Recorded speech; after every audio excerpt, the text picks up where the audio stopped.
Mesa número 10, experiencias y propuestas en intervenciones de salud.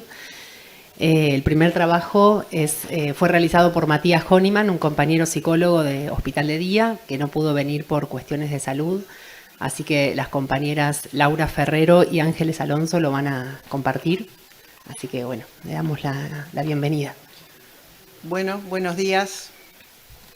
Punto de inflexión, Matías Honeyman. ¿Para qué está escrito? Brota de las ganas de compartir el desconcierto en nuestra práctica, el asombro ante el deterioro, la sensación de fracaso, también de la ilusión con prepotencia, de trabajo de que algo sea posible, parafraseando a una reconocida autora de psicoanálisis. Nos encontramos con alguien para quien significa lo mismo vivir bajo un techo o en la calle, contrariando todo sentido común o ideal, aún críticamente, portado por quienes somos sus terapeutas, o todo derecho humano defendido ante la ocasión de trabajar en salud en el ámbito del Estado. El caso que aquí se reseña propone poner en agenda la cuestión, entre otras, de las personas en esta situación, en las que se combinan graves problemáticas de consumo, diagnósticos psiquiátricos y del ámbito social, contribuyendo este perfil probablemente de los últimos en ser abordados en el orden de prioridades de las políticas públicas. Lo que construyó o encontró la tarea interdisciplinaria fue que progresivamente a este paciente comenzó a no cerrarle esta ecuación. Es aquí que dice, no puedo más vivir en la calle, el cuerpo me pasa factura, no me hace bien, no puedo seguir teniendo esta vida. En la primavera de 2022, cuando esto se escribe. Comentaremos aquí el tratamiento de 3 años, todavía en curso, de un paciente de Hospital Bonaparte. Su gravedad se expresa en una alta frecuencia de conductas de riesgo y en su pertenencia a frágiles redes, entre otros rasgos. Tomando su historia clínica como un todo, su característica errancia se reitera en su recorrido institucional, habiendo sido asistido por todos los dispositivos intramuros. Sin embargo, lo entendemos como un paciente de Hospital de Día, ya que este dispositivo es el que durante más tiempo trabajó con él. Proponemos que pacientes con estos cuadros, quizás la mayoría, sean atendidos por instancias intermedias como la nuestra, que se ocupan de su andamiaje cotidiano.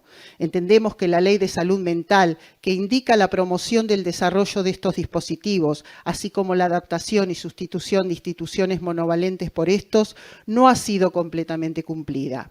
Pese a esa primera semiología tan delicada, el usuario comentado cuenta con ciertos intereses que podrían engancharlo y este punto nos orienta. Además, ha hecho un cierto movimiento por el cual nos ubica como otros no amenazantes en su camino. Desde un punto de vista médico, hablaríamos de su adherencia. Aunque corremos un riesgo, decimos que además de rimar, esta palabra quizás tenga alguna cercanía con otra. Esta vez del psicoanálisis, transferencia. Como nos interesa, vamos a detenernos especialmente en lo que nos dijo este paciente y en lo que le hemos respondido, en las peculiaridades del encuentro. Un hospital de día como mediación o laboratorio entre él y el mundo. La particular mixtura que muestra es otro de los motivos por los cuales lo que escribimos. Juan, con algo más de 30 años, ha vivido desde la adolescencia solo o junto a compañeros, en situación de calle o bajo diferentes precariedades o detenido en comisarías. Ingresa en diferentes momentos, concurre a primeras consultas de admisión. Según consta en la historia clínica, derivado por guardia del Borda, a la que acude durante años, o por trabajadora social del hogar donde vive. Episodios de consumo de cocaína, alcohol y pasta base de larga data que pueden durar días, agresividad, ideas delirantes de tinte paranoide, escasos o nulos vínculos con familiares, con quien está peleado por política y por su comportamiento. A algunos los extraña. Según consta en historia clínica, enuncia proyecto de abandonar consumo y medicación, conseguir trabajo, formar familia, retomar estudios universitarios, vivir una vida normal como la tuya, me dice. En un principio, presentándose con explícita y exclusiva demanda de benzodiazepinas para bajar la ansiedad, no aceptando otro tipo de intervención. Primeros, Se establece un primer vínculo con sus terapeutas de hospital de día desde una actitud suspicaz que contrasta con el que había armado con el colega de externos que lo deriva, quien escribía la historia clínica del buen rapport que expresaba. En la entrevista inicial en hospital de día me pregunta de forma incisiva si adhiero al control social. Su tono expresa que es alguien perseguido o perjudicado por este. Me sorprende, me interpela. Siento una respuesta posible en la inscripción grabada en la chaqueta que uso, que indica mi pertenencia institucional. Surge en mí un verbo para describir su acción. Al hacer eso me espetó. Y no sé por qué incluyo que puedo encontrar allí algo. Espetar es decir a alguien una cosa que causa sorpresa o fastidio, en especial si se dice con brusquedad, pero también atravesar carnes o pescados con un instrumento acabado en punta para someterlos a la acción directa del fuego. Juego con esa idea. Lo observo como un aspecto de su modalidad transferencial. ¿Quién sabe si ese ensarte no pueda ser la forma de su enganche? Luego de un balbuceo inicial me mantengo en silencio y acepto escuetamente su enunciado. Efectivamente, aquella es una de las tareas del Estado y aquí yo soy un miembro de este. Otra desconfianza que despliega en aquella primera época es contra las mujeres, siendo mayoría este género en el equipo profesional asignado. Tanto este detalle último como aquello dicho primero sufrió cambios significativos, como diremos después. Habla, dice de su vínculo con un sujeto de su edad, Daniel, a quien nombra como un familiar, aunque no lo es.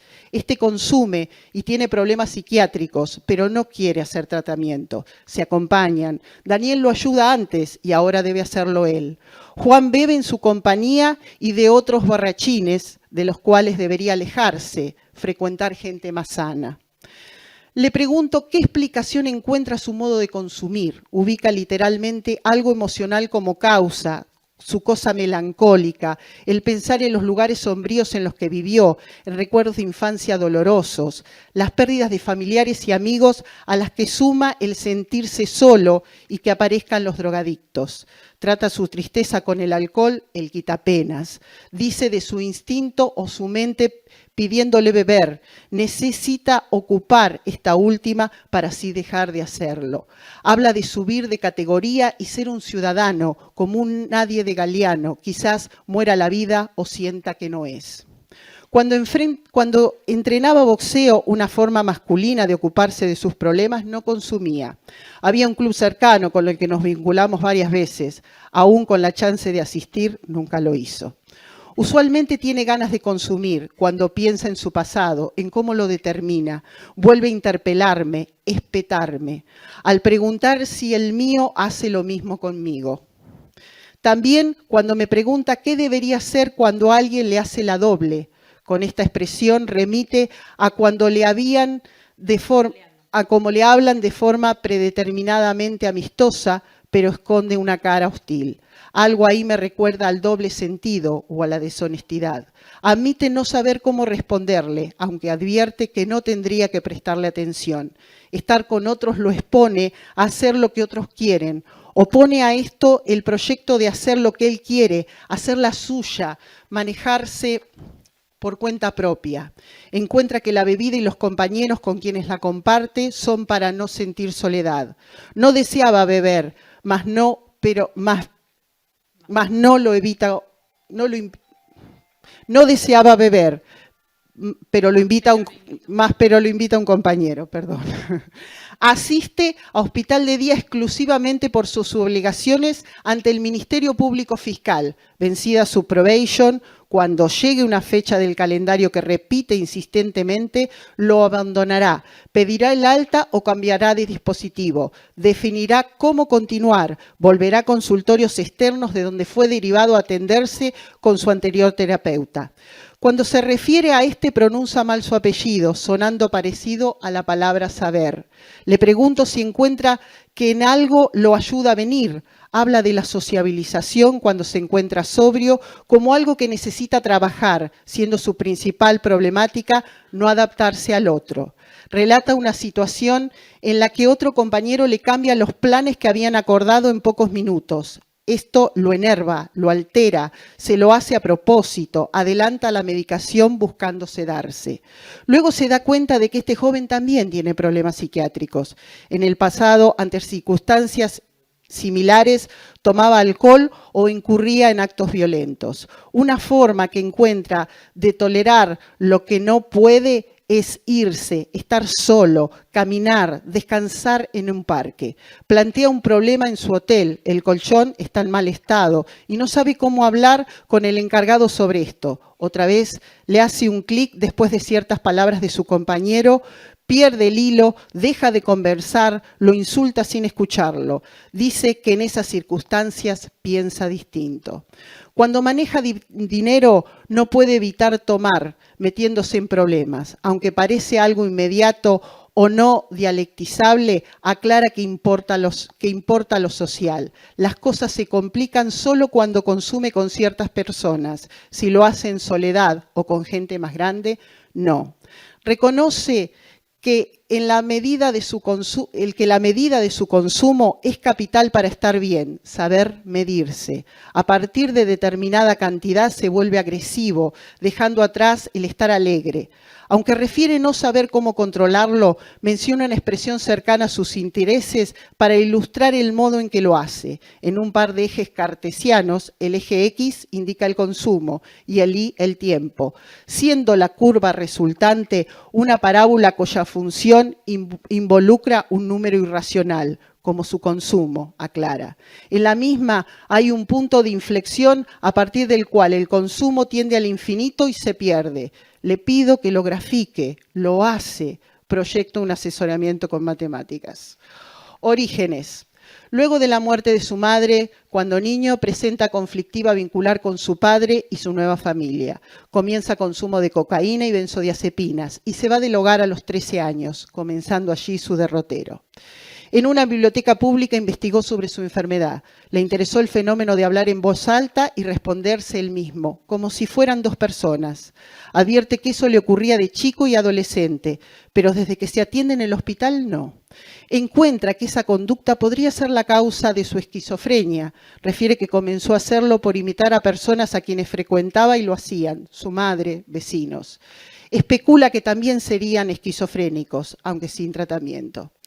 Segundos, es notable que luego de la primera época en la que era frecuente la desconfianza que mencionamos, la misma desaparece completamente de sus dichos, probablemente en función de lo pobremente sistematizado de su delirio.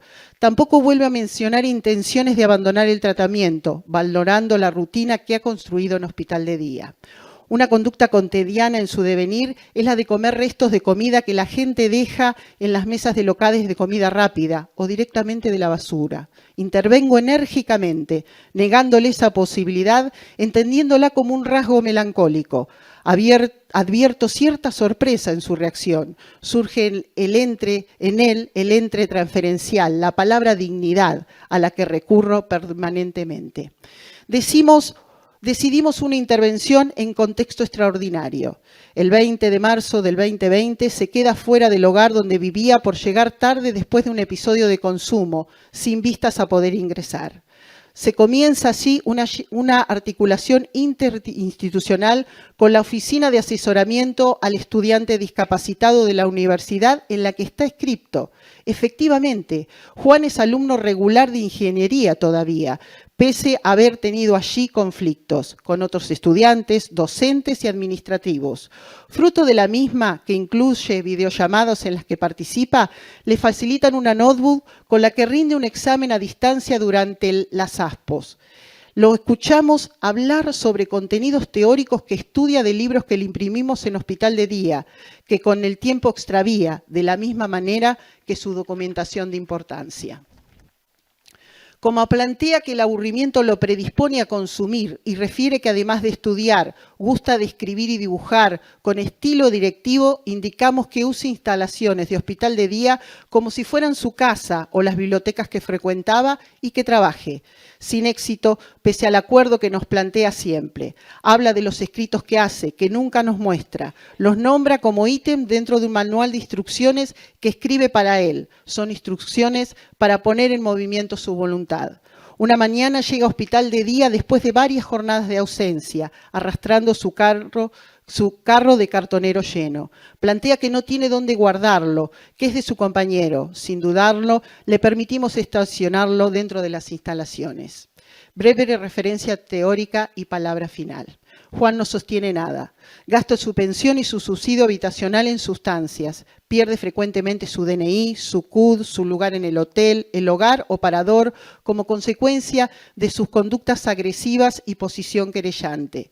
En contextos de este estilo suele perderse y dice desconocer cómo llegó a donde llegó.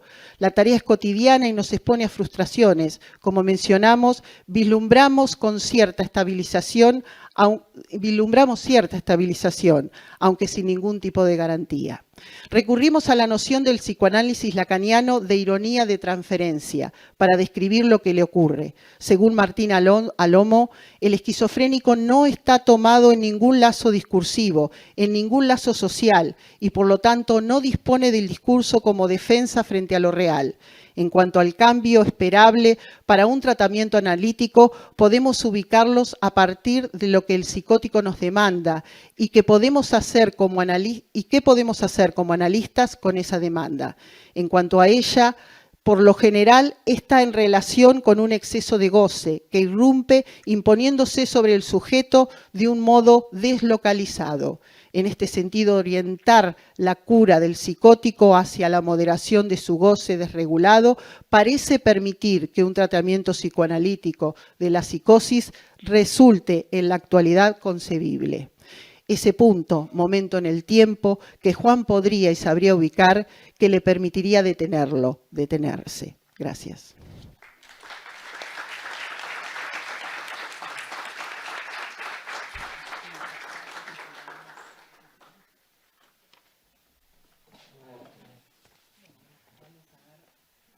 Continuidad al segundo trabajo de los compañeros de farmacia.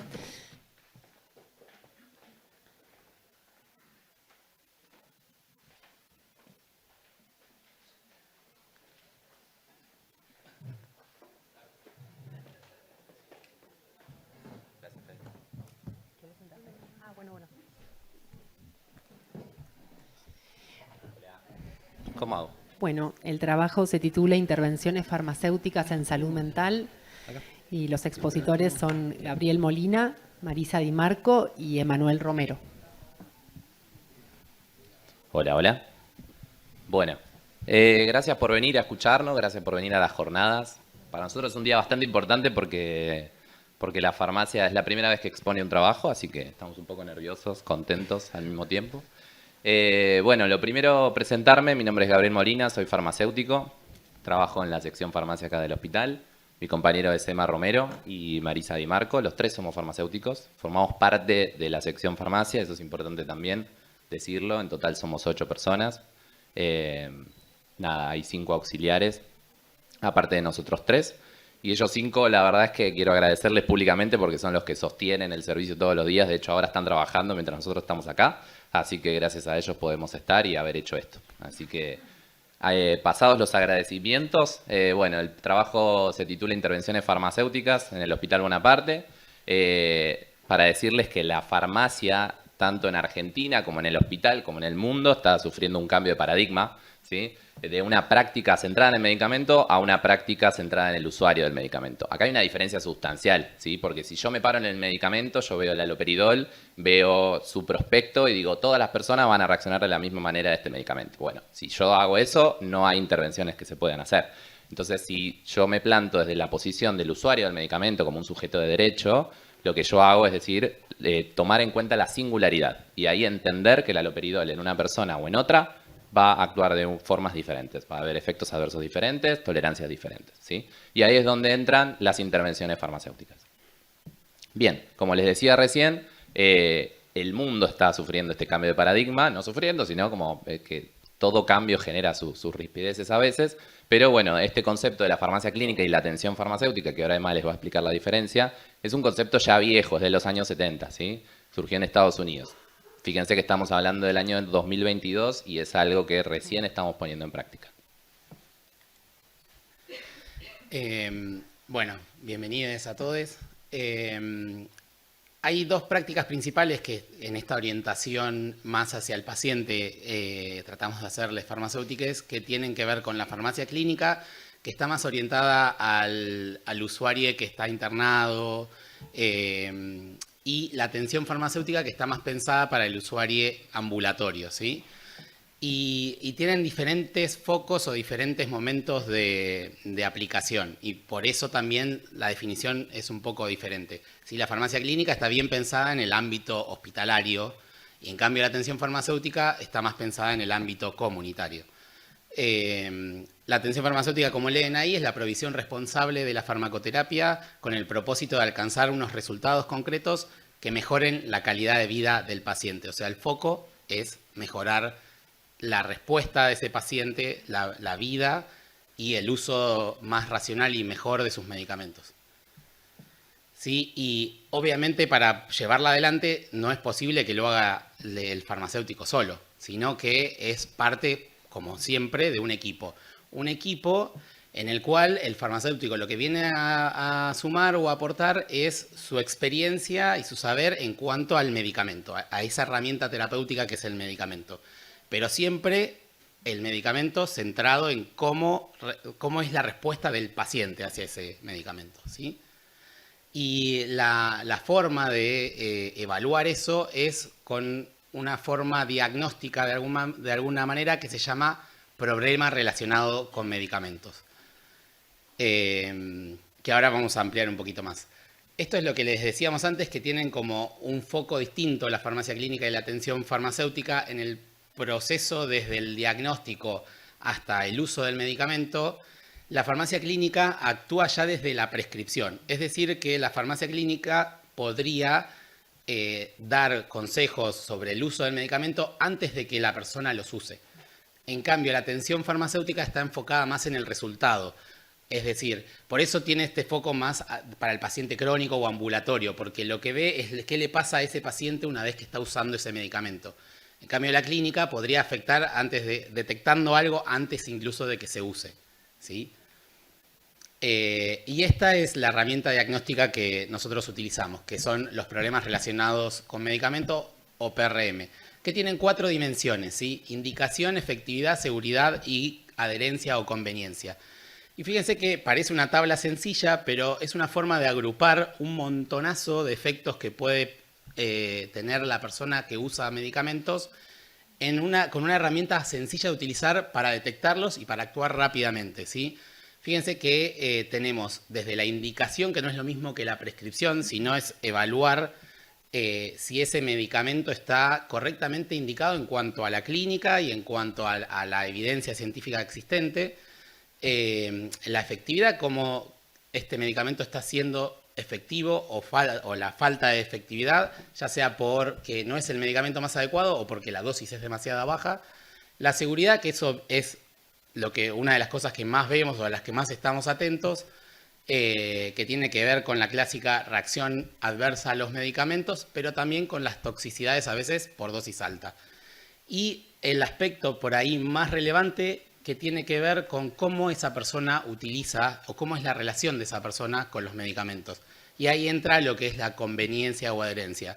Nosotros tenemos como una frase de cabecera que es: nosotros podemos hacer todo lo que queramos de la mejor manera, pero finalmente, al final del día, es una persona adelante de un medicamento. Y esa persona va a decidir si lo va a tomar o no en base a 1000 conceptos que tenga de su vida propia.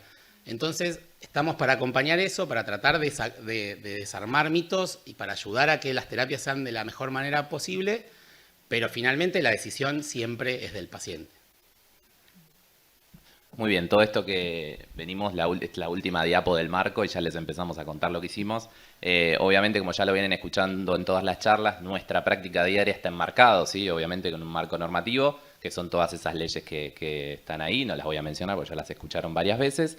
Pero bueno, con la salvedad de que hay una resolución, ahora el 2022, todavía está calentita porque salió recién, que del Ministerio de Salud, que dice cómo deberían, los lineamientos que debe seguir cualquier farmacia hospitalaria.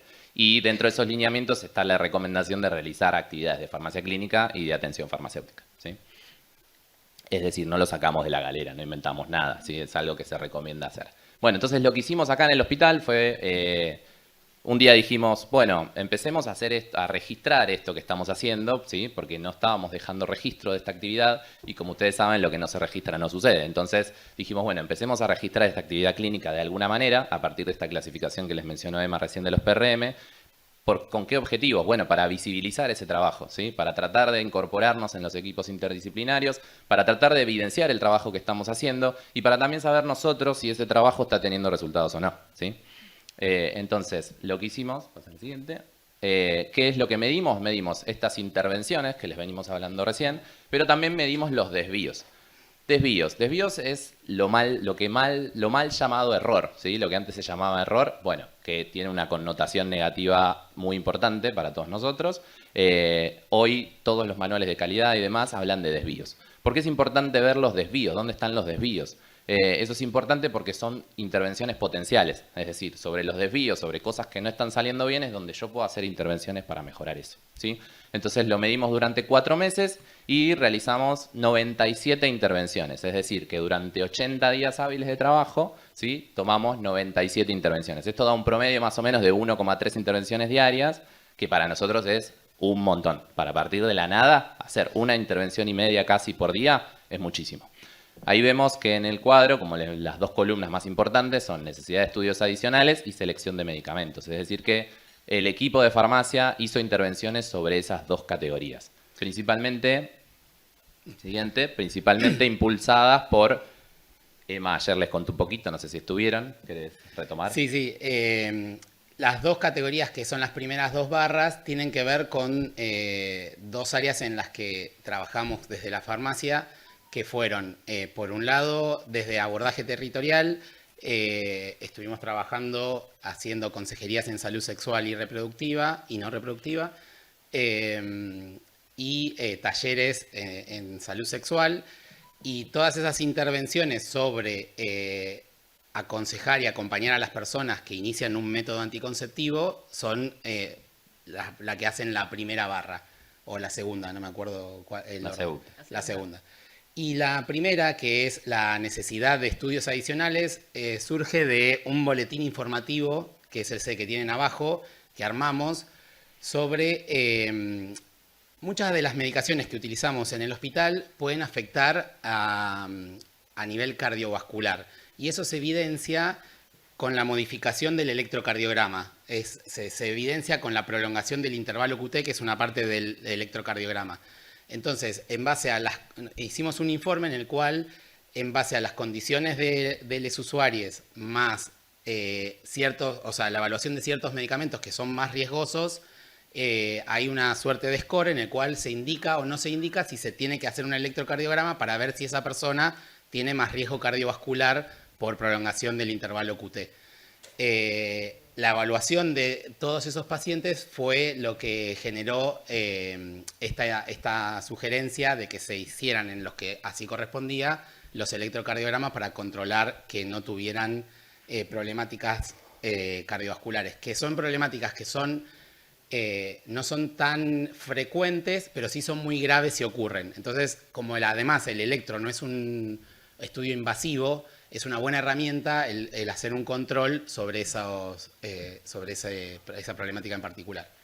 Bueno, con respecto a las 97 intervenciones que les dijimos que hicimos, también las clasificamos en subcategorías. Las medimos según la reactividad. Esto es importante porque 90 fueron proactivas. ¿Esto qué significa? Que fue el equipo de farmacia el que las salió a buscar, ¿sí? Versus 7 que son reactivas, es decir, que alguien nos haya venido a consultar. Entonces, acá podemos sacar una conclusión importante. Respecto de la aceptabilidad, coincide con la reactividad, pero no tiene nada que ver. 90 aceptada, que para nosotros es un gol de media cancha, ¿sí? Porque la verdad es que recién arrancar con esto y que el 90 de las 97 hayan sido aceptadas, habla de un valor extremadamente positivo para nosotros. Y por último, la resolución. Lo que medimos fue si fueron inmediatas, es decir, si se resolvieron en el momento, o si fueron no inmediatas, es decir, que llevó un tiempo realizar esa intervención. ¿Por qué fueron no inmediatas? Bueno, por la complejidad. Quizás hay veces que muchas intervenciones requieren acuerdos, sentarse, buscar bibliografía, realizar estudios, un electrocardiograma, por ejemplo, no es inmediato, entonces por eso es no inmediato. Bien, y respecto a los desvíos, los mal llamados errores, Las principales 4 categorías fueron faltante de medicación, drogas no administradas, error de transcripción y omisión. ¿Sí? Esto fue lo que pudimos detectar. ¿Por qué les digo que es importante hacer esto? Bueno, porque esto puede derivar en intervenciones, ¿sí? En propuestas de mejora. Entonces, como lo principal que veníamos era, bueno, falta medicación. Bueno, ¿qué se puede hacer con esta medicación? Lo que hacemos, la propuesta de mejora o la intervención que se propuso fue, bueno, hacer un control a contraentrega, por ejemplo, ¿sí? Entonces yo te entrego esta medicación, vos la controlás, me firmás y los dos tenemos un papel, ¿sí? Que dice que yo lo controlé, lo preparé y vos lo recibiste. Entonces, de esa forma fuimos achicando mucho los faltantes de medicación, ¿sí? A eso es a la distinción que yo hago entre error y desvío, ¿sí? No es un error como para el castigo, sino que es algo, aprovechar ese envión para proponer algo, una mejora, ¿sí? Siguiente. Sí, y en cuanto a las otras 2 barras que siguen, lo que propusimos fue hacer indicaciones que fueran en computadora para que no hubiera tanto problema de error en la transcripción, en la indicación y todos entendiéramos mejor lo que dice. Y además es una manera también de estar atentos a más cosas que por ahí la indicación en papel no la tenía.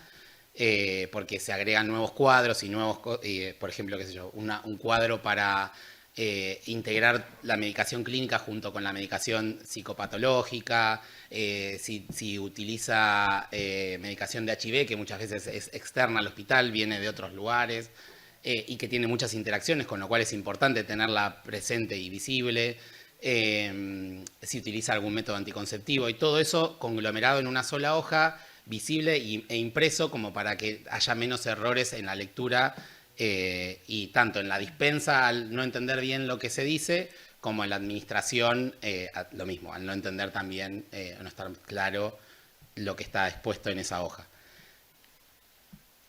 Bien, importante de los desvíos, nada, salvedades que ninguno de los desvíos que se detectaron trajeron problemas para los usuarios. Hubo desvíos en todos los servicios relevados, con lo cual nadie quedó exento de esto, y el origen de los mismos estuvo repartido entre todos los profesionales de la salud, ¿sí? Puertas adentro de la farmacia, de parte de farmacéuticos, auxiliares, de todas las profesiones, ¿sí? Entonces es algo que hay que abordar interdisciplinariamente, sin dudas. Bien. Con respecto a las limitaciones de esto, bueno, el tiempo muy reducido fue de 4 meses, el registro. Lo importante es que lo seguimos haciendo actualmente, porque como lo incorporamos como práctica diaria, ¿sí? Para saber cómo venimos. Subregistro de intervenciones, obvio, la farmacia no está abierta a las 24 horas del día, los 7 días de la semana, ¿sí? Entonces, hay cuestiones que podríamos intervenir, pero al no estar presentes en el hospital no lo podemos hacer. El registro único de los desvíos por parte de la farmacia, cuando hacíamos esto nos propusimos como forma algo interesante, que quizás todos los dispositivos podrían registrar sus propios desvíos, de hecho en algún momento sentarnos, ver cuáles son, cuáles vimos nosotros y tratar de proponer alguna mejora.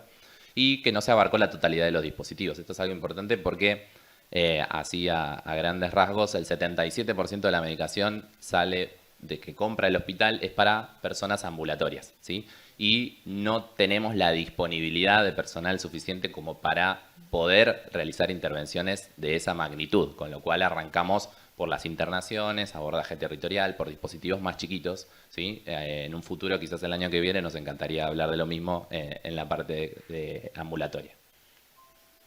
Y bueno, como conclusiones, un poquito de lo que le fuimos diciendo, cosas que ya nombramos, el 93% de las intervenciones fueron proactivas. Esto es buenísimo porque demuestra que el interés del equipo de farmacia en realizarlo, en incorporarse a los equipos, pero por otro lado, que haya solo un 7% de reactivas, es decir, que nos hayan consultado, quiere decir que todavía no estamos del todo incorporados. Entonces a nosotros nos gustaría una paridad, ¿sí? Cerca de un 50-50, 50 que hayamos ido a buscar y 50 que nos consulten. Después, con respecto a la aceptación, bueno, no hay mucho para decir. La verdad es que el 93% de aceptación de nuestras intervenciones es muchísimo. Estamos muy contentos con esto. Y bueno, y demostrar que el farmacéutico, el equipo de farmacia tiene cosas para aportar, ¿sí? Tiene un trabajo clínico que puede llegar a hacer, contribuir a la interdisciplina, contribuir a la formación de equipos interdisciplinarios, de lo que tanto estamos hablando en estas jornadas. Novedoso, súper novedoso esta actividad para el hospital y ni que hablar para los operativos territoriales, ¿sí? Que haya hoy un farmacéutico como EMA presente en los operativos territoriales haciendo consejería de salud sexual es una novedad, no quiero exagerar, pero bastante importante. Y bueno, y la necesidad obviamente de una presencia, ¿sí? Del equipo de farmacia, que ya lo nombré recién, en los dispositivos ambulatorios, ¿sí? Y bueno, nada, no olvidarnos que todo esto, lo que nosotros queremos hacer como una disciplina que se está metiendo en los equipos, es mejorar la calidad de la salud de las personas que atendemos acá, ¿sí? Nada de todo esto es con otra finalidad, solo con mejorar la calidad, prevenir efectos adversos, prevenir cualquier cosa grave que les pueda pasar a las personas por el uso de medicamentos. Hay reacciones adversas que son potencialmente mortales, ¿sí? Como la que nombró Emma recién, como por ejemplo, con el uso de clozapina también. Entonces, hay que tener mucho cuidado con los medicamentos y tener más ojos sobre eso. Mejora sin dudas la calidad de salud de la población. Y como objetivo secundario, obviamente, un ahorro de costos, porque prevenimos internaciones y no las alargamos demasiado.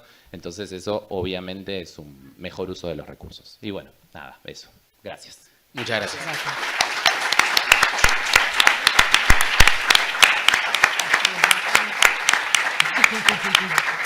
¿Vos querés agregar algo, Melina?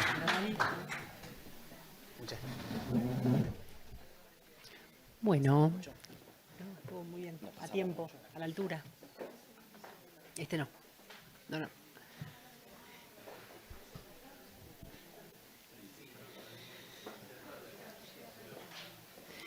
Bueno, como tercer trabajo vamos a escuchar a los compañeros del servicio de guardia de nuestro hospital. Los compañeros que hicieron el trabajo son Melissa Ayala y Jessica Pellegrino, que van a leer el trabajo, Hernán Catalano, Mauro Cortés y Luciana Rivas, que están aquí presentes. Y bueno, las escuchamos. Bueno, gracias. Bueno, el objetivo que nos proponemos en este trabajo es poder ubicar la importancia que tienen las redes en la determinación de riesgo y en la implementación de estrategias terapéuticas.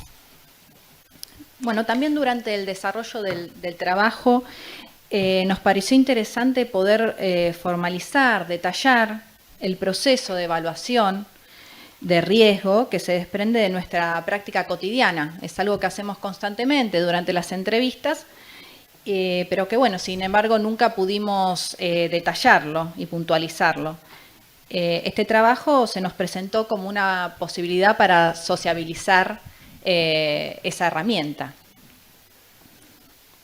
Bueno, vamos a partir de la definición de riesgo cierto o inminente para sí o para terceros, ¿no?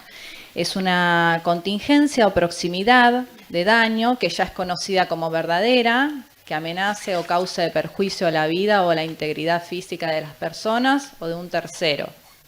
Bueno, esta definición es de la ley, ¿no?, de salud mental. Continúa también explicitando que tiene que ser verificado en la actualidad por un equipo interdisciplinario y que no deberá reducirse a una clasificación diagnóstica. ¿Qué es lo que quiere decir un poco con esto, ¿no? Que un diagnóstico, esquizofrenia, depresión, consumo, problemático de sustancias, en sí mismo me dice muy poco para una evaluación de riesgo. Es en este sentido que proponemos un conjunto de elementos que hacen al proceso de evaluación, porque sostenemos que la determinación de riesgo implica una evaluación integral que supere un diagnóstico psicopatológico. Bueno, bien. Voy a hablar un poquito de cuáles son los elementos que generalmente observamos. Como ven acá en la pantalla, están descritos estos 5 elementos: el motivo de consulta, el estado semiológico, los antecedentes al episodio que motiva la consulta, aspectos de la clínica médica y las redes de contención. Si bien los ven por separado, acá puntualizados, estos en realidad lo hacemos todo en el mismo momento. Y sobre todo queremos destacar que el último ítem, que son las redes de contención, siempre se hace en todo momento la evaluación a medida que vamos hablando con los pacientes, ¿no? Recuerden que los pacientes que llegan a la guardia generalmente son pacientes que vienen con cierta urgencia, ¿no? Que vienen derivados de otros dispositivos o vienen también de afuera, ¿no? Ya sea de alguna consulta de otro hospital, de otro organismo. Y bueno, para empezar esto, por ejemplo, el motivo de consulta, tenemos que ver cómo viene el paciente, ver si este paciente viene solo, viene acompañado. para justamente empezar a ver cuál es su tipo de red, ¿no? Si viene con la familia, viene ya sea en ambulancia, con algún oficio judicial, viene con la policía, viene esposado el paciente, ¿no? Siempre es importante ver cómo viene y de dónde viene. No es lo mismo si un paciente viene de su casa, con su familia, o viene de estar en situación de calle, traído por alguna organización, ¿no? ¿Cuáles son estas personas que acompañan, estos referentes? O viene traído por un vecino, ¿sí? No es, bueno, lo trajo el vecino, ya lo despachamos, no. Bueno, hablar con el vecino, de dónde lo conoce, por dónde anda por el barrio, y bueno, ¿y por qué viene? ¿No? El motivo de consulta, ¿por qué consulta? Si vino el paciente porque quería venir y pidió a alguien que lo traiga, o lo traen a veces a la fuerza, ¿no? Y preguntar a la familia, ¿no? ¿Esto por qué lo trae? Cuando viene un paciente no es que necesariamente hacemos primero la evaluación con el paciente y después con la familia. A veces se hace, la familia, amigos o la red que lo acompaña. A veces esto se hace en el mismo momento, porque el paciente lo pide, ¿no? Quiero pasar con mi familiar. Entonces, bueno, entra la familia, pero ahí el paciente entra en confianza y después puede aportar algo más. Así que no es que esto es algo esquematizado que tiene que hacer primero así y después asá. ¿Sí? Es algo que se va viendo según lo que vamos viendo también de la red que lo viene acompañando. El estado semiológico es un poco esto también, ver cómo viene el paciente, cómo se presenta, si está orientado en tiempo y espacio, en persona, ¿no? Cómo está su vestimenta, ¿no? Si está limpio, si está de la calle, el estado general, ¿no? Si está adelgazado.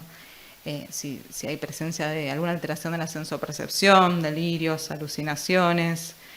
Ver, por ejemplo, el tema de los delirios es importante porque si está acompañado por la familia y el paciente está delirando y tiene una cuestión paranoide con la familia, hay muchas cosas que no nos va a decir porque está la familia. Entonces es importante, bueno, como tratar de pescar esto rápidamente para poder dar lugar a, bueno, que se corra un poquito la familia, hablar con el paciente, que nos cuente qué viene pasando, ¿no? O también, por ejemplo, si el delirio es más con gente del trabajo, bueno, y está con la familia, por ahí puede hablar, comunicar lo que le pasa, pero bueno, sí, o con los vecinos, y por ejemplo a la casa no quiere volver porque tiene miedo que los vecinos le hagan daño. Entonces son variables que uno va tomando en cuenta. También esto entrando un poquito en cómo está el paciente, en la semiología, ¿no? El estado semiológico. Después, cosas que obviamente se irá evaluando es el estado anímico, para evaluar el riesgo, ¿no? Nosotros recuerden que siempre estamos evaluando el riesgo. No es lo mismo un paciente que diga me quiero matar, ¿sí? Con un tono por ahí más aplanado, ¿sí? Que un paciente diga me quiero matar, con mucha angustia, con mucha impulsividad, mucha irritabilidad. Uno lo ve como mucho más impulsivo y cambia, ¿no? No solamente con lo que dice, sino como uno lo ve. Y también ver en este contexto, cuando empieza a contar estas cosas, bueno, con qué redes cuenta, ¿no? Si la familia lo puede atajar en esta situación o no, ¿no? O vecinos o la red con la que viene.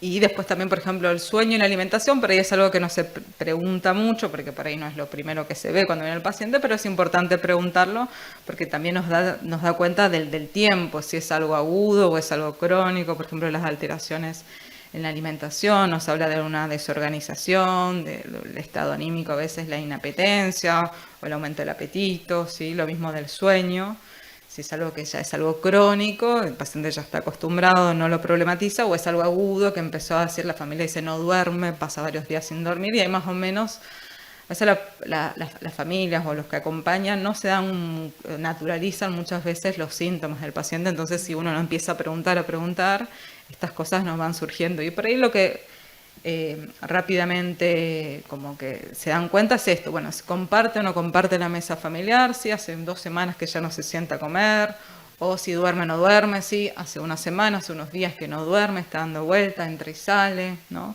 Entonces son como estas cosas que son importantes también preguntar en cuanto al sueño y a la alimentación. Después, los antecedentes del episodio que motivaron la consulta, es importante ver si hubieron situaciones anteriores, ya sea si cuadros psicóticos, síntomas que haya tenido, o con respecto, por ejemplo, al consumo, cuándo empezó, con qué empezó, cómo fue. por ahí es un consumo crónico, pero que nunca generó un problema hasta cierto punto, cuándo empezó a ser un problema. Esto es algo que obviamente le preguntamos al paciente, después a la familia, ¿no? o al que acompaña, cuándo empezó a notarse como el problema del consumo, ¿no? Cuándo empezó a ser disruptivo en su vida. Y si hubo antes otras situaciones tal vez parecidas u otros tratamientos. Después, los aspectos de la clínica médica también es muy importante porque, bueno, ahí vemos, si bien tenemos un dispositivo de salud integral, hay veces que se puede hacer una evaluación conjunta y hay veces que no, que recibimos primero al paciente en la guardia y después en otro momento convocamos al servicio para ahondar un poquito más, pero al principio en la guardia tenemos que hacer como, bueno, un paneo general a ver cómo está, con los enfermeros, ¿no? Signos vitales, contención, un poco de hidratación, ¿no? Como también para calmar, alojar también al paciente. Ver, a veces los pacientes como tienen cierta negación con las cuestiones de salud mental, ¿no? O sea, no les gusta venir a un hospital de salud mental, dicen, no, estoy loco, no entran con esa cosa defensiva, pero sí registran cuestiones más corporales, físicas, por ejemplo, no sé si es hipertenso, dolores de cabeza, ¿no? Alguna alteración en el cuerpo, que puedan empezar a hablar de eso y decir, bueno, acá también tenemos salud integral, ¿no? Se te puede ver por eso, puedes hacerte controles, un laboratorio, quédate esta noche, mañana te hacemos un laboratorio temprano. Entonces eso nos ayuda también a ganar confianza con el paciente, que se quede y poder ir haciendo una evaluación por ahí más amigable, ¿no? No tan así que por ahí la primera entrevista también para el paciente es algo como no tensionante. Y bueno, acá también es importante preguntar a la familia si hay antecedentes, ¿no? Antecedentes clínicos, que por ahí el paciente no lo registra en ese momento, ¿no? Alguna, ya sean alergias, cirugías, alguna medicación que tome por alguna cuestión clínica, y que muchas veces en la desorganización del momento el paciente la deja de tomar, ¿no? Cosas para la presión, por ejemplo, las deja de tomar y son cuestiones importantes para todos los días. Este es el último puntito de redes de contención que dijimos que era importante ir viéndolo todo junto, ¿no? También para teorizar un poquito más, tenemos las redes primarias y las secundarias. Las redes primarias son los vínculos más cercanos, ¿no?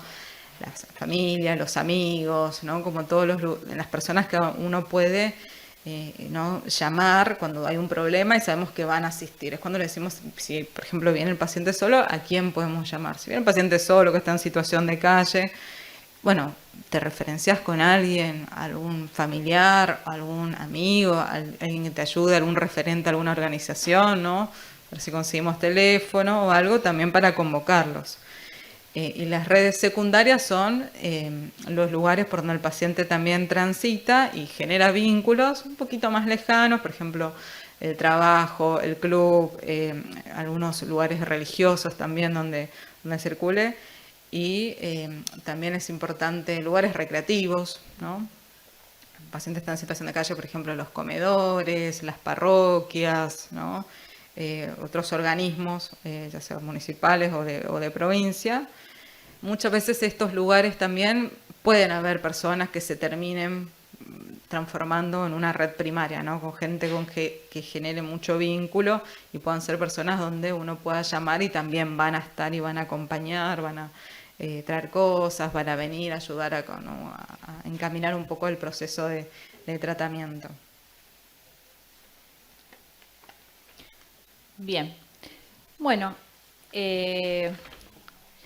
después nos pareció interesante también la dimensión del tiempo en la situación de urgencia. Para eso vamos a tomar los aportes de Inés Sotelo, que es psicoanalista, docente universitaria y bueno, también tiene mucha experiencia hospitalaria. Partimos de la definición de urgencia como toda situación transitoria que irrumpe y altera las funciones psíquicas, el desempeño habitual y que supone un alto nivel de padecimiento. Constituye una ruptura del equilibrio vital. Requiere una rápida contención para evitar la agudización del cuadro. La persona lo vivencia como un desborde insoportable. La dimensión del tiempo justamente se puede ver acá, ¿no? En la sensación de que no hay tiempo, de que hay que resolverlo ya. Tanto puede ser del paciente como de la familia, como de un oficio judicial. Esto de que no hay tiempo en las situaciones de urgencia se siente. Entonces, bueno, puntualiza 3 tiempos que son los recupera del escrito de Lacan, el tiempo lógico y el acerto de la certidumbre anticipada, para articularlo con situaciones de guardia. Los 3 tiempos son el instante de ver, el tiempo de comprender y el momento de concluir. Bueno, el instante de ver es esta ruptura del equilibrio en la vida del sujeto, que se transita con mucho sufrimiento, es el punto de urgencia. Acá, digamos, notamos la importancia de la presencia de las redes, que adviertan de este proceso, contengan y acompañen a la consulta. En la consulta justamente se puede abrir el tiempo de comprender, ¿no?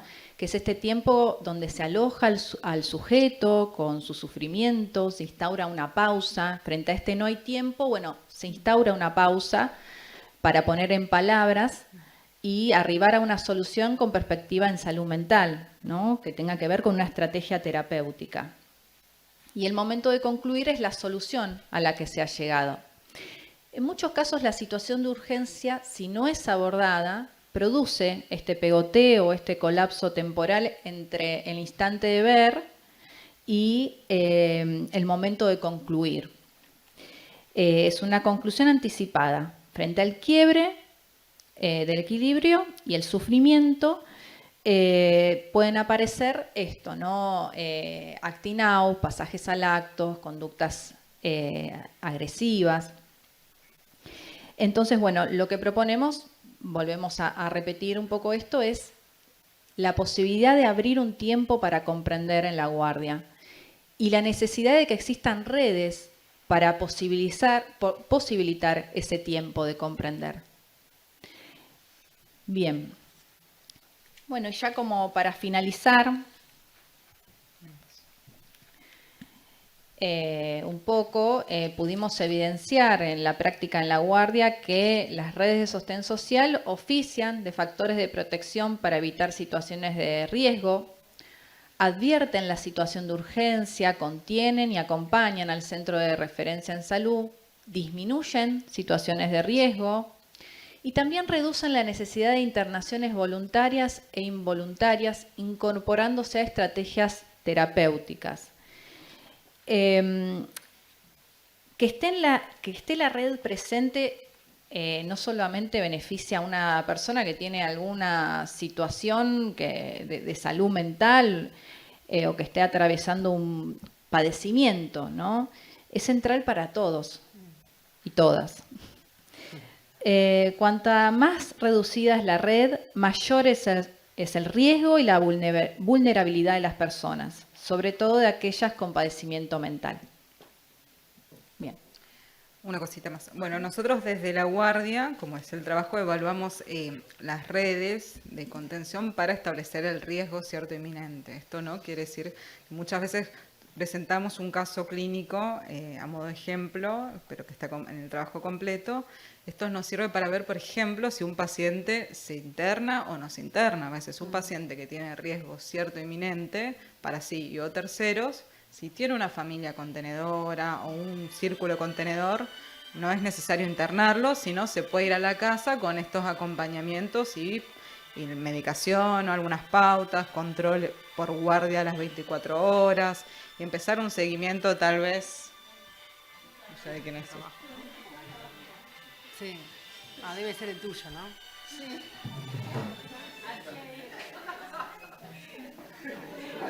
Se cayó. Queda en el piso. Acá Jessy lo rió. No, está bien.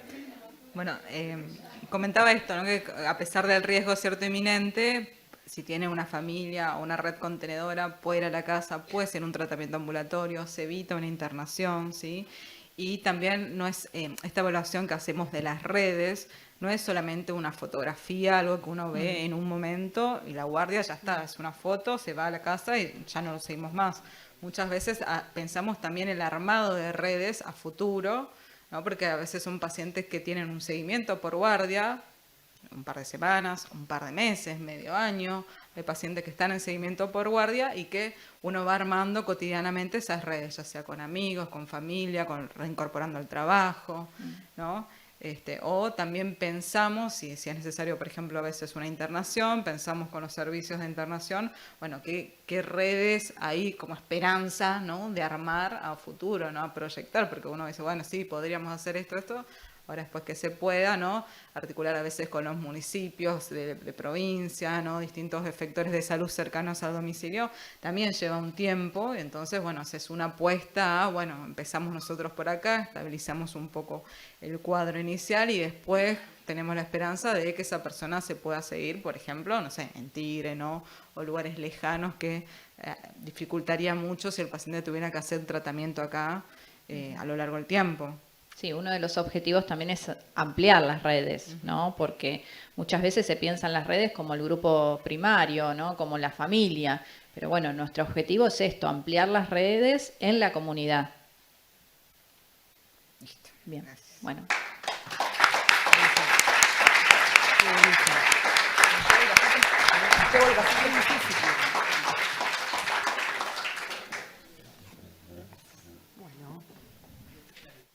Bien.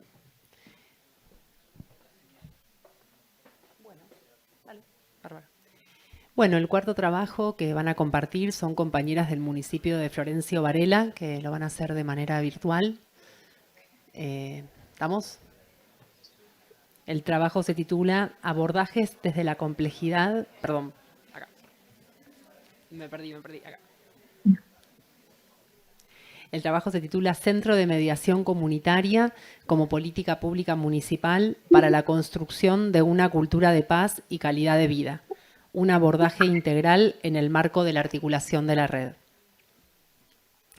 Y las que lo producieron son Bender Estela Maris, Castellano Jimena, De Sico Cintia, Quesque Jorgelina y Rolón Valeria. Bueno, bienvenidas. Acá las escuchamos atentes. Bueno, muchas gracias. Buenos días, buenas tardes a todos. Y va a dar comienzo a esta presentación la licenciada Jorgelina Quesque, que también está conectada, y nosotras luego la acompañamos con la continuación. Así que, Jorge, te escuchamos.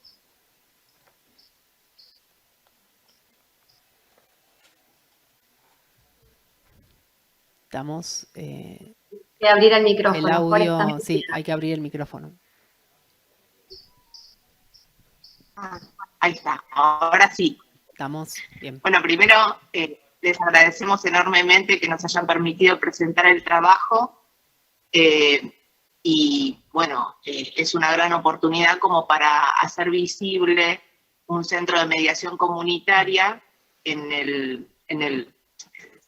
o sea, que depende del municipio de Florencio Varela y que presta un servicio hacia la comunidad. Entonces, nuestra idea o nuestra intención era poder presentar un trabajo, dado el título o la convocatoria, que tenía que ver con un abordaje desde la complejidad, instituyendo derechos desde el armado de redes.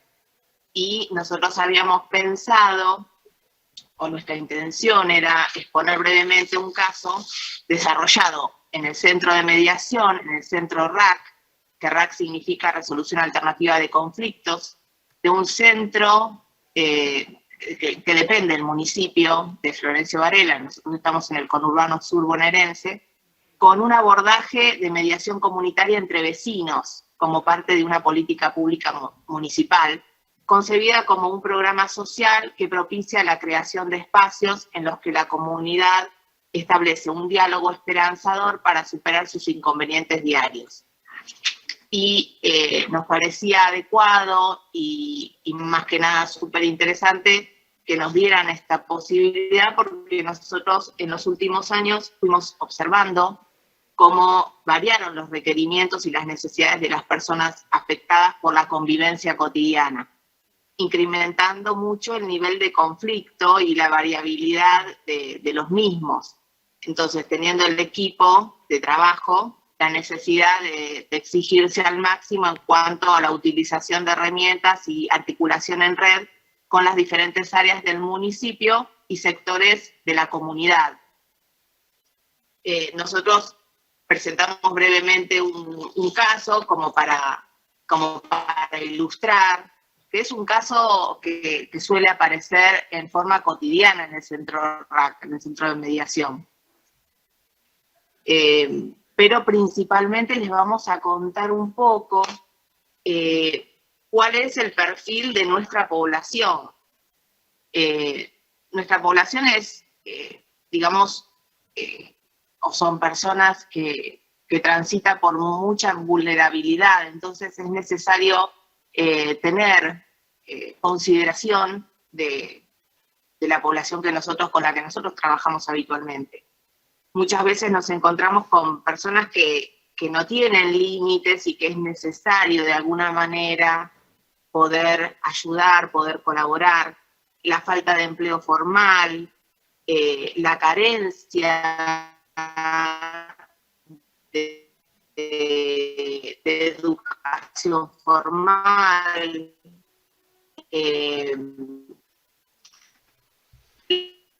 Se está escuchando medio enlentecido, con dificultades. Sentido de pertenencia. Estamos escuchando con un poquito. Muchas veces notamos. La última parte te escuchamos un poquito interferida. Se cortó un poquito en la última parte. Ah, ok. Y WhatsApp. Ah.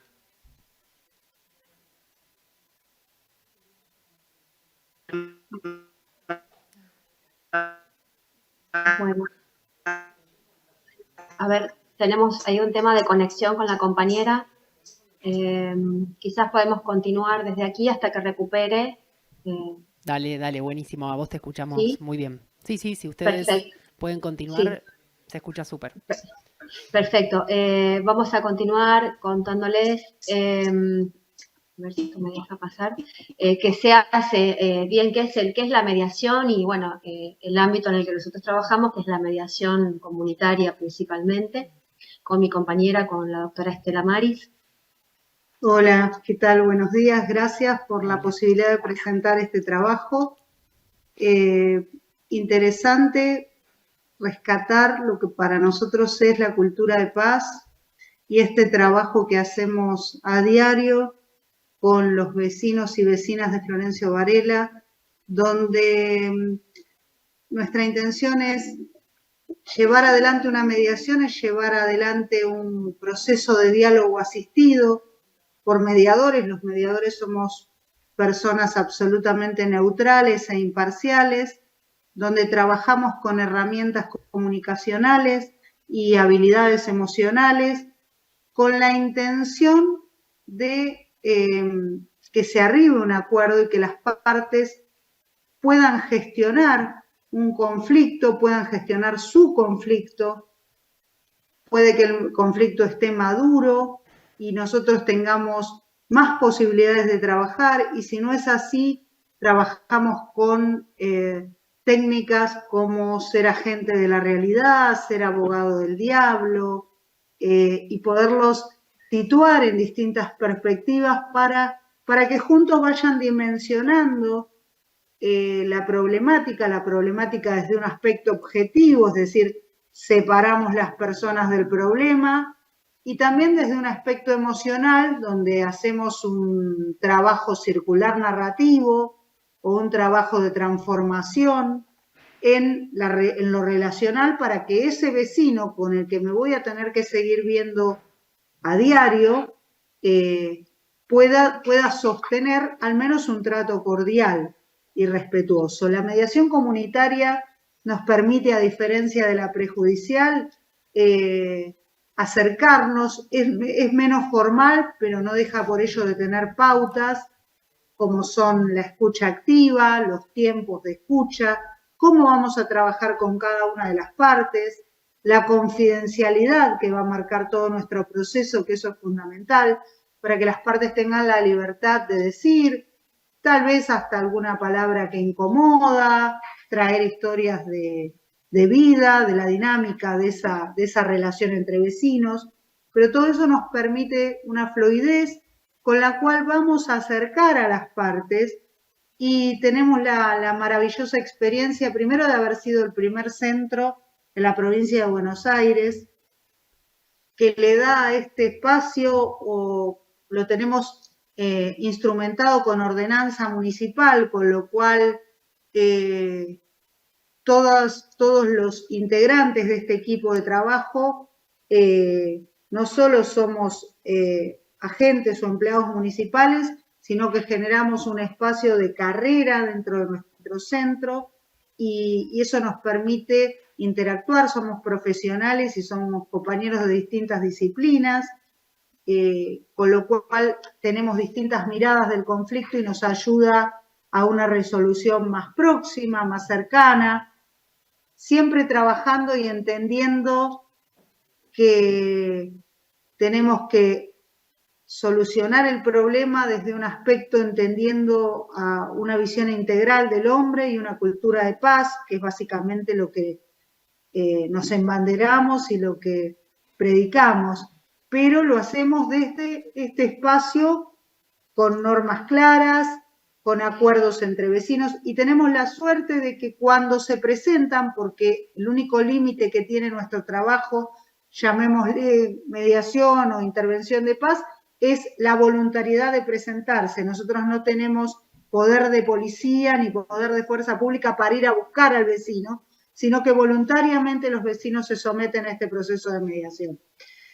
Y cuando vienen, tenemos una alta efectividad de acuerdo, casi el 90% de acuerdos que se llevan adelante, monitoreados por nosotros, es decir, con un seguimiento de nuestra parte en ver cómo se está cumpliendo ese acuerdo. También tenemos acuerdos parciales, pero siempre con nuestro centro acompañando a esa construcción de paz que estamos haciendo.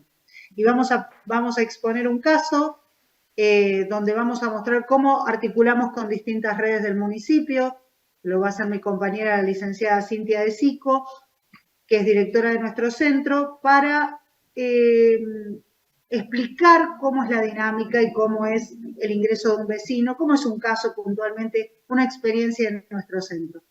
Nuevamente gracias y los dejo con la compañera de Sico. Muchas gracias, Estela.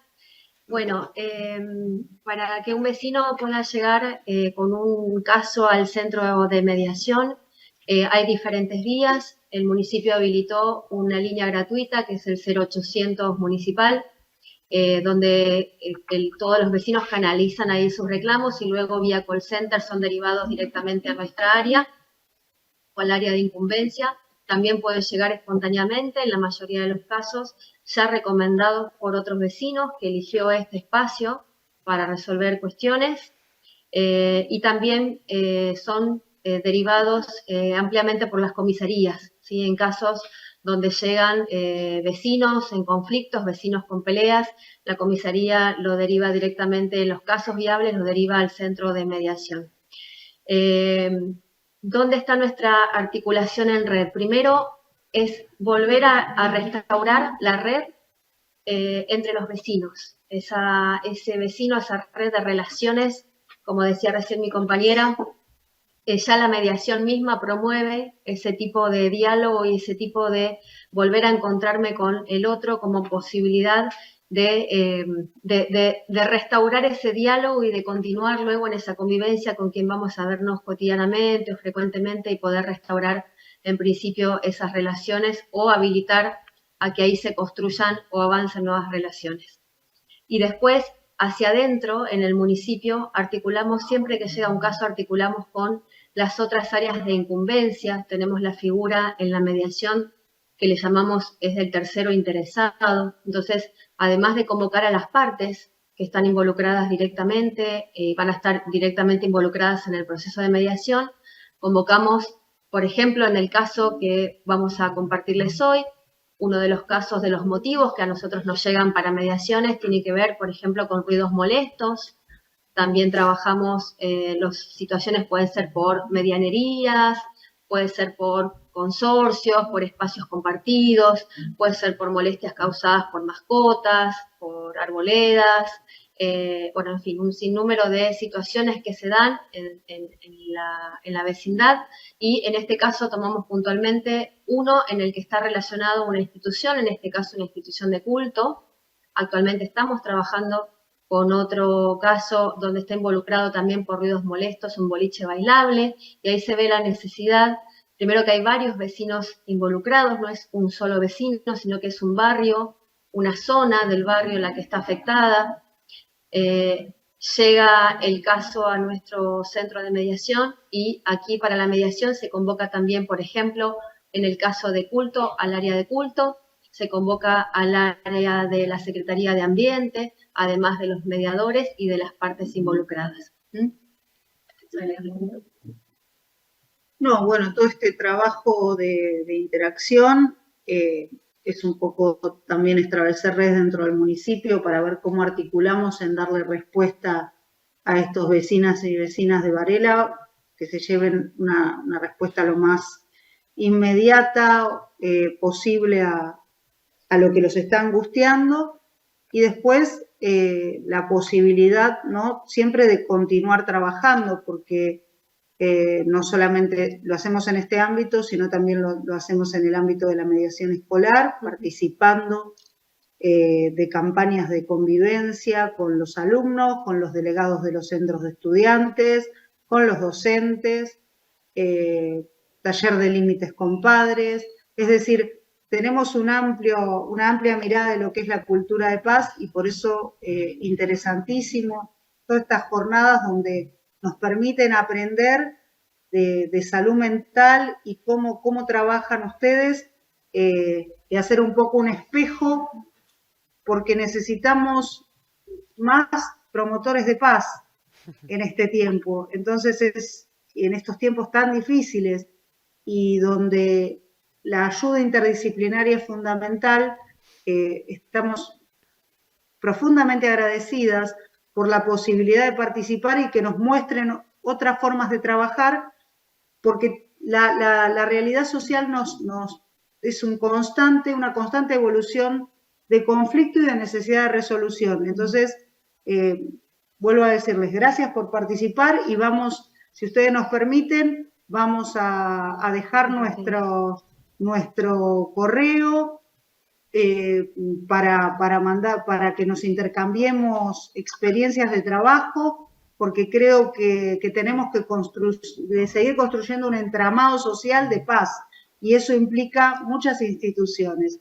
Y hablaban las compañeras antes que también necesitan ayuda también en la parte municipal y en la parte provincial, que hasta donde nuestro espacio nos permita, con todo gusto colaborar con esta apuesta de complejidad. Gracias, muy agradecidas por este espacio. Muchas gracias.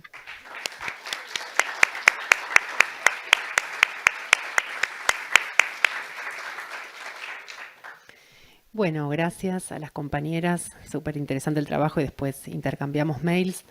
Y antes de abrir el espacio de debate, de preguntas y aportes que quieran hacer, leyendo y escuchando a los compañeros, me parece interesante pensar que el armado de redes es un poco el denominador en común de estas 4 propuestas, de estas experiencias que está bueno visibilizar, ¿no? Y que en algún punto dejan como obsoletos algunas intervenciones, ya sea en el caso de la evaluación de riesgo llegar a una internación, o en el caso de la denuncia llegar a una judicialización de ese conflicto. Digo, me parece que el armado de redes es un elemento preventivo de alguna manera y creativo para la agudización de los conflictos. Entonces, me parece que eso es, más allá de las diferentes propuestas, algo del armado de redes es lo que sostiene y hacia dónde vamos.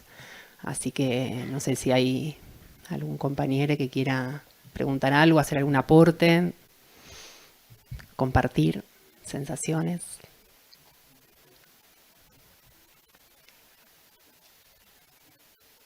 Ahí se acerca el micrófono. Bueno, ¿se escucha? Sí, ahí sí. Bueno, agradecido por los trabajos que han presentado, y un poco pensaba mientras presentaban los trabajos cómo cada uno con su particularidad de alguna manera trabaja en esta cuestión de alojar, ¿sí? Es decir, como pensaba también, como para hacer una pregunta al equipo de guardia, si de alguna manera a lo largo de estos años de trabajo dentro de la guardia, la presentación de los usuarios se ha ido modificando en relación a ciertas cuestiones de lo cotidiano, o en estos tiempos donde el hospital es un hospital que tiene sede en Cava, donde la salud de la mayoría de los hospitales de Cava está en una situación deficitaria, y por eso preguntaba si cómo van viendo ustedes la presentación de los usuarios en la guardia de nuestro hospital a lo largo de los años.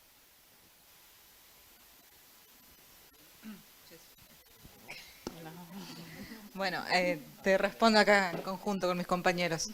Mira, sí, se vio, por un lado, creo que un deterioro en general de las redes, creo que este último tiempo, no solamente por el tema de la pandemia, sino por el tema también económico y social que atravesamos, pero también este último tiempo, bueno, tal vez que se retiró un poquito más la pandemia, también se vio como de vuelta un resurgimiento de redes, de la gente en general, con más ganas, como para acompañar, ¿no? Porque creo que inicialmente con la pandemia estábamos bastante solos en cuanto a que era difícil articular, porque muchos hospitales municipales cerraron su atención, centros, comedores, lugares por donde los pacientes generalmente circulaban, quedaron muchas veces encerrados. Teníamos pacientes que quedaban todos encerrados en ese tiempo en los distintos paradores y venían en camionetas, ¿no? Traídos, todo como medíquenlos para que puedan tolerar el encierro, ¿no? Porque no se podía salir a la calle, ¿no? Como atravesamos situaciones desde la guardia, ¿no? Acompañando todo ese proceso, situaciones muy complejas. También hospitales generales que tienen un espacio de salud mental, por ejemplo, consultorios externos que cerraron, que todas las personas los trabajadores de consultorios externos los ponían, por ejemplo, a hacer estadísticas u otras funciones, o reforzaban alguna guardia general, y los pacientes dejaban de recibir tratamiento tanto psicológico como incluso farmacológico, ¿no? Entonces averiguaban por todos lados, hacían como dentro de lo que podían, ¿no? La peregrinación, hasta que encontraban que acá se los podía atender, y bueno, hacíamos como ese acompañamiento de todos esos usuarios durante el tiempo de la pandemia, pero creo que después, ahora que fue eso mejorando un poquito, notamos que hay un poquito más de nuevas redes que empezaron a surgir, la gente con más ganas de pensar también este tipo de propuestas, y bueno, esperemos que siga así, ¿no? Que siga creciendo.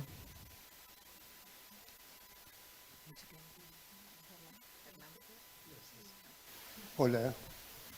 ¿Qué tal? Buen día. Buen día. Para las compañeras de Florencio Varela.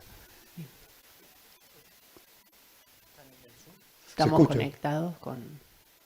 ¿Sí? Sí, pregunta. Sí, estamos. Bien. Hola, buen día. Quería hacerles la siguiente consulta.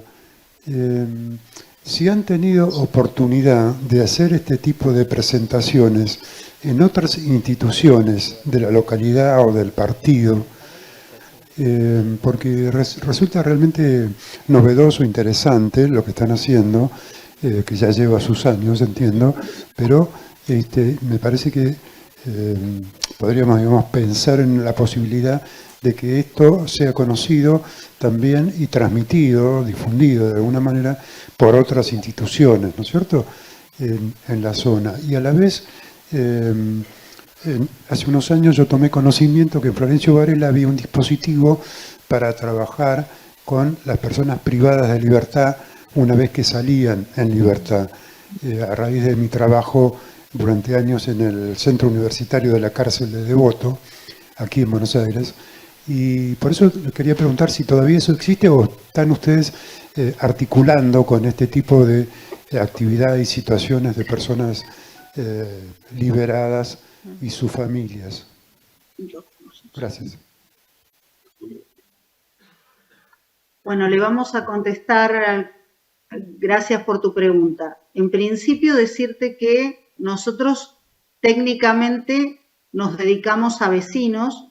Tenemos en Florencio Varela el Patronato de Liberados, pero puntualmente respecto de lo que vos nos estás contando del Centro de Estudios de Devoto, nosotros hicimos una participación activa al punto tal de, más allá de nuestro rol de centro comunitario, en nuestro rol profesional como abogados, darles representación cuando tenían accidentes por las tareas de Fagina frente a las ART. Eso lo hemos hecho hasta antes de la pandemia. Puntualmente trabajamos en eso una colega que ya está jubilada y yo que quedé en el aprendizaje de la doctora de Méstico. Particularmente en la representación judicial, lo hice yo, articulábamos, teníamos el representante del centro de estudiantes que nos contactaba de alguna manera directa por la limitación y por la operatoria de la dinámica del Servicio Penitenciario Federal, pero eso se sostuvo, no sé si el interno continuará o no, se sostuvo hasta antes de la pandemia. Después no nos han contactado más, ni por problemas de accidentes o por problemas netamente jurídicos, ni por problemática de aporte como una política más de lo que es la mediación comunitaria en el aspecto penitenciario, que tenés bastantes dificultades a veces para que los propios establecimientos carcelarios te den los espacios. De hecho, nosotros en el municipio de Florencio Varela contamos con 3 unidades carcelarias donde hemos tratado de llevar alguna dinámica de trabajo, pasando por todas las instancias que requiere el establecimiento carcelario y tuvimos un eco relativo, porque también tenés que pasar por otra problemática que es la instancia del Ministerio de Justicia. Pero sí, tuvimos una experiencia hasta antes de la pandemia, lo que te puedo contar. Y lo que está en la actualidad es el Patronato de Liberados, que no lo ejercemos desde acá solamente hicimos esas intervenciones que te he contado, pero que sí te podemos acercar el número si sirve. También tuvimos una experiencia conjunta con lo que es la Oficina de la Víctima del Congreso de la Nación, en cuanto a asistencias puntuales de restablecimientos del vínculo o temas de mediaciones institucionales. Pero todo eso es anterior a la pandemia, no nos han convocado en la actualidad. Bien, muchas gracias. Bueno, ¿alguna pregunta más o consulta? ¿Qué tal? ¿Se escucha bien? Sí. Tengo una pregunta para el equipo de guardia que me resultó súper interesante el trabajo que presentaron y me quedé pensando en, bueno, la evaluación que se hace de las redes que tiene el usuario que se acerca al servicio. ¿Ustedes cuentan con redes para el equipo interdisciplinario? Porque yo soy R1, todavía no arranqué con guardias, pero me interesa mucho el tema. Me imagino que para un trabajo que es bastante difícil, es necesario también que el equipo cuente con redes o el equipo debe venir una red para sí mismo. ¿Cómo evalúan ustedes su situación actualmente? ¿Creen que les faltan redes o que tienen bien constituida una red? ¿Qué? ¿Hice bien la pregunta? Bueno. Wow. No, ¿me puedo sentar acá? No, la cuestión también es un poco particular, ¿no? A cada caso. Hay cierta ilusión de como que a veces charlamos con los compas, y como que la institución debería armar redes y tener redes. El entramado de redes es como cíclico, es una construcción permanente. O sea que es parte también del equipo, parte de la institución, porque si no se desgasta la red. Vos tenés un vínculo, pone que te tiran un listado de instituciones y si vos no lo trabajás, no lo laburás, no recibís también la demanda de la red que vos derivás, es como un ida y vuelta, es como muy fluida la cuestión. O sea que nosotros más que nada, el caso que presentamos es una construcción de red en la particularidad de la coyuntura del caso ese, con las redes que contaban las personas. Después sí, tenemos redes, pero más que nada lo vamos construyendo a medida que vamos laburando. Y a medida también que vamos recibiendo la demanda de la red, que nos recibe cierta demanda nuestra. Es como, es un fluir ahí, pero es una construcción permanente. Una construcción permanente y en base igual siempre, más que nada, es a la particularidad del caso y a la construcción de la red de la persona y del usuario que se presenta con... Y esto que decía Melissa, también la construcción de la red y no quemar la red primaria, porque a veces se suele, cuestiones personales de la vieja escuela de la psiquiatría, capaz que yo me curtí en esa en mi infancia, quemar a la red primaria, quemar. Bueno, la idea siempre es intentar oler eso y intentar esta ampliada en el acompañamiento de guardia, ampliar esa red, tratar de reconstruir ciertas redes rotas por la misma coyuntura de la salud mental que quema todo tipo de red. O sea que es muy fluida la cuestión. Pero es algo que se demanda, pero yo entiendo que tiene que ir de arriba para abajo, pero de abajo para arriba también la construcción de redes.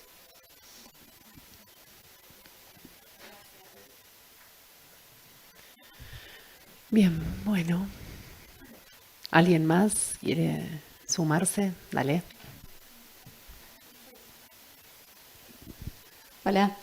Quería hacerle una pregunta a los compañeros de farmacia, que me pareció súper interesante, por lo menos en Rosario nunca se han animado tanto. Pero bueno, no, les quería preguntar esto. Si ustedes tienen intervenciones con les usuarios o les familiares o esto de la red que venimos charlando, por ejemplo, nosotros que trabajamos en consumo problemático específico, por ahí el tema de la medicación toda junta, por ahí nos trae muchos problemas, entonces por ahí tratamos de hablar, a veces tenemos mejor recepción que otras, entonces bueno, quería saber cómo lo manejaban ustedes. Muchas gracias. Gracias por la pregunta. Bueno, yo particularmente participo en lo que es abordaje territorial, todas las intervenciones relacionadas con métodos anticonceptivos, sí, son directas con las usuarias y les usuarios. Con el dispositivo de hospital de día también trabajamos con les usuarios, hablamos con les usuarios, les comentamos, les sugerimos formas de tomar la medicación y trabajamos mucho con los equipos, viendo junto con ellos, a veces sugiriéndoles tal medicación o tal otra, o alguna presencia de algún efecto adverso, cuidado con esto o cuidado con aquello. Y nuestro deseo es en el futuro poder trabajar con el sector de consultorios externos y desarrollar toda la práctica de la atención farmacéutica con los usuarios, porque el proyecto está en que la farmacia de satélite, que hoy no atiende directo a pacientes, empiece a atender a pacientes y a partir de ahí empezar a hacer todas estas entrevistas de atención farmacéutica y trabajar en conjunto con los equipos y con los usuarios. Bien, el compañero quiere... ¿Hay tiempo? Sí, Sí. tenemos unos minutitos. Es un comentario en relación al intercambio que tuvimos con las compañeras de Florencio Varela, hablando, digamos, del tema tan amplio y complejo de la salud mental, ¿no? Me parece que la experiencia que acaban de contar es buenísima, es novedosa, que se haga ese trabajo en un municipio, ¿no? Digamos, de una mediación comunitaria. Pero lo ligo, de nuevo, a la cuestión de las personas privadas de libertad y los liberados y sus familias, ¿no? Porque trabajé durante más de 10 años en un juzgado de ejecución penal aquí en Buenos Aires y en el centro universitario de la cárcel de Devoto, como mencioné antes.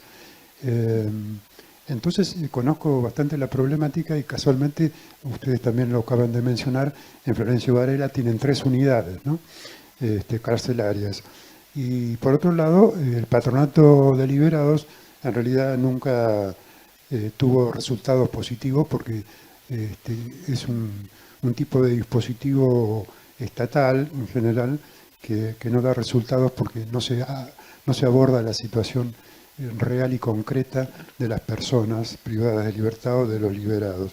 Pero lo único que quería puntualizar, y ustedes tal vez puedan aportar algo más, es que precisamente es el municipio el lugar indicado para trabajar con estas problemáticas, porque como ustedes bien lo han demostrado en su presentación, ustedes están en el barrio, ¿no? Están en la localidad o están en la jurisdicción del municipio y pueden hacer que los vecinos, cada uno, acuda al centro de mediación o plantee la problemática de una manera, digamos, socialmente aceptable, ¿no? Con la finalidad de poder reducir los riesgos y evitar mayores conflictos. Pero en el caso de los privados de libertad y liberados, también hay que mirarlos desde ese lugar, porque todas las personas que están privadas de libertad generalmente vuelven, una vez cumplida la condena o en libertad condicional, vuelven al barrio, vuelven a la familia, vuelven a los lugares de donde salieron o los lugares originarios. Entonces es el municipio quien puede, digamos, como jurisdicción y como ente, digamos, estatal, con capacidad organizativa y económica eventualmente, puede dar respuestas a las problemáticas de las personas privadas de libertad que en general salen con un estigma, entonces no consiguen trabajo y vuelven a delinquir, aparte de otras problemáticas, ¿no? Como el consumo, etcétera. Pero quiero decir con esto que si hay que pensar en las soluciones posibles a la cuestión de la delincuencia y los problemas, digamos, de la inseguridad callejera, etcétera, ¿no? Un lugar es el municipio, porque es el lugar de donde se originan las cuestiones, ¿no? Cuando son desatendidas, como ocurre históricamente por el Estado, ¿no? Por ejemplo, la niñez, la escolaridad, ¿no? La falta de trabajo o la falta de respuestas a las demandas de salud. Todo eso ocurre dentro del municipio. Entonces me parece bueno que podamos asociar este trabajo que están haciendo ustedes a estas otras respuestas de otro tipo de población, ¿no? Que no es exactamente la que tal vez ustedes estén trabajando. Bueno, muchas gracias. Bueno. Disculpa por la extensión. Bueno, sí, bueno, agradecer, coincidimos, es un buen aporte, es una de las partes del trabajo comunitario. Lo que ocurre es que tenemos que consensuar en que tenemos un sistema de gobierno federal, con lo cual el tercer estamento recién es el municipio. Es decir, un engranaje de nivel nacional pasa a un nivel provincial y después por tercera etapa, o sea, por tercer piso, estamos en el municipio. Nosotros estamos abiertos, de hecho hemos tenido propuestas. Lo que ocurre es que quedamos, no siempre la dinámica se puede llevar adelante, pues se necesitan más recursos, más profesionales y que nos den esa posibilidad. No nos falta la capacitación y creo, en defensa del patronato de liberados, que nunca pertenecimos y nunca trabajamos, pero creo que no logran su cometido porque no se hace un trabajo, como bien dijo el compañero, en campo familiar y saliendo de la estigmatización del sujeto. Cuando vos seguís teniendo un individuo estigmatizado, es muy difícil trabajar, es muy difícil insertarlo en un grupo, sean su grupo como vecino de su comunidad, como insertarse laboralmente, porque seguimos con el estigma. Por supuesto que nos interesa y de hecho hemos promovido, así como también del tema de la violencia, ¿no? En masculinidades, unas buenas masculinidades. Son todos proyectos que tenemos, pero que el municipio los recepta hasta donde tiene su posibilidad económica de absorber. Esto tiene que ir escalando, avanzando de escalones para que pueda ser un programa nacional, una política nacional, como ocurre con otros aspectos. Pero sí, para seguir trabajando, lo que dice el compañero. Bien, buenísimo. Tenemos una participación más. Muchas gracias. Hola, ¿se escucha? Más o menos. Hola, ¿ahí? Ahí sí. No, bueno, me pareció muy bueno los trabajos en general. Quería hacer un comentario, una pregunta al equipo de guardia. Me pareció, bueno, la inclusión de la variable de la red para evaluación de riesgo cierto inminente me pareció muy interesante y una manera de no realizar una evaluación estereotipada, ¿no? de riesgo cierto inminente, tanto por la positiva o por la negativa, ¿no? La inclusión de la red como esta variable. Mi pregunta era si con el tema de la red que ustedes explicaron, hay demandas del Poder Judicial, o sea, si hay demandas del Poder Judicial de la Guardia con este tipo de evaluaciones y si las hay, cómo entra en juego el tema de la red y cómo ustedes lo están pensando.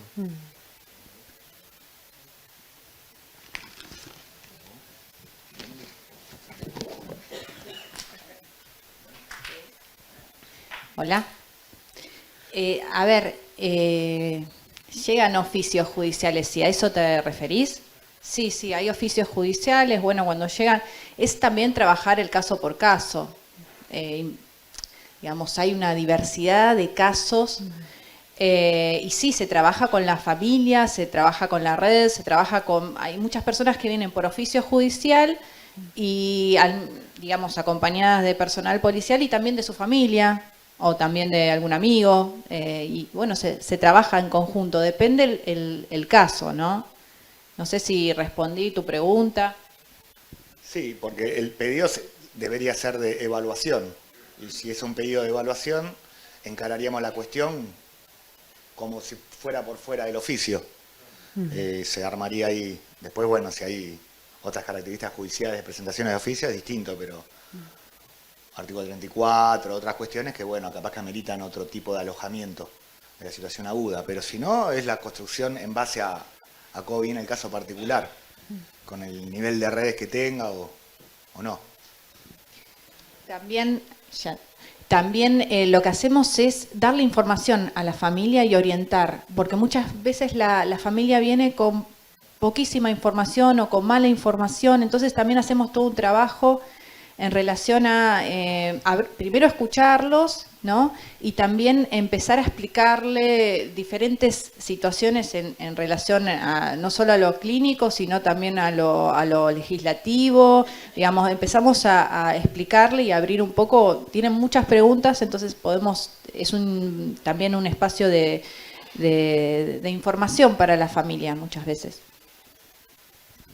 Bueno, y sumando lo que dijeron mis compañeros, en general en la guardia nos llegan dos tipos de oficio, ¿no? El oficio que es más de evaluación, de tratamiento, necesidad de tratamiento, que son las evaluaciones involuntarias.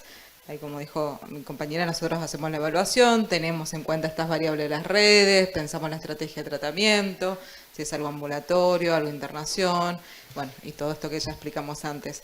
También nos llegan otro tipo de oficios que son más, como dijo Hernán, los artículos 34, cuando el paciente se lo declara inimputable, se cometió un delito. Generalmente son también otro tipo de pacientes, pues son pacientes que están en situación de calle, que cometen algún tipo de delito mínimo, robo o algún conflicto en la vía pública, la desobediencia a la autoridad, ¿no? Cosas así, que bueno, generalmente lo hacen en contexto de intoxicación, leve, moderada, caen detenidos, tienen un par de días en alguna comisaría o alcaldía, de ahí tiene una evaluación por el cuerpo médico forense, quien dice que el paciente no se encuentra como en condiciones de comprender sus actos en ese momento y que tiene, bueno, toda esta situación de vulnerabilidad social, ¿no? Más un consumo problemático, más si tiene alguna otra cuestión más que se vea también de un cuadro psiquiátrico o antecedentes de tratamiento, por lo que solicita, ¿no? Una evaluación y tratamiento acá al hospital. Entonces vienen un poco con esos oficios, con esas evaluaciones hechas. Y ahí, bueno, tenemos, obviamente son pacientes que son como, están mucho más arrasados a nivel de red, ¿no? Pues en situación de calle, este tipo de conductas, varias entradas y salidas en comisarías. Entonces se hace más difícil y esto de rastrear algún contacto, algún familiar, algún teléfono que no se acuerdan. Entonces ahí es como más artesanal, bueno, a ver por dónde solés parar, a qué comedores vas a alguna casa de día, de alguna organización, referenciarlo por las zonas donde paran con, ya sean comedores, paradores, ¿no? Como tratar de entrarlo por lo menos dentro de los circuitos de redes que nosotros conocemos y bueno, ir conociendo también las redes que ellos tienen, que ellos aportan, ¿no? Para ver si, bueno, se engancha y algo de esto apuntamos, ¿no? A la reducción de daño se puede lograr, ¿no? Obviamente se les ofrece tratamiento, pero por ahí no hay una cuestión de riesgo cierto inminente en esos pacientes, sino más es su habitualidad de su vida. Entonces, bueno, hay que ir como tratando de acompañar eso, ¿sí? Y ver si se puede lograr algo mejor. Una cosita, en relación a los oficios judiciales, entre el Poder Judicial y la clínica o el hospital manejamos como dos lenguajes diferentes. Entonces, digamos, se está reflexionando mucho en el hospital en relación a eso y hacer una construcción conjunta, ya veremos de qué forma, ¿no? Pero hay una dificultad en la comunicación o en los lenguajes porque, digamos, el hospital habla desde la clínica y el Poder Judicial tiene otro lenguaje y hay cosas que, bueno, quizás habrá que construirlas en conjunto, ¿no? Bueno, gracias por el compartir y acercar las distancias y bueno, seguimos con las mesas seguideras.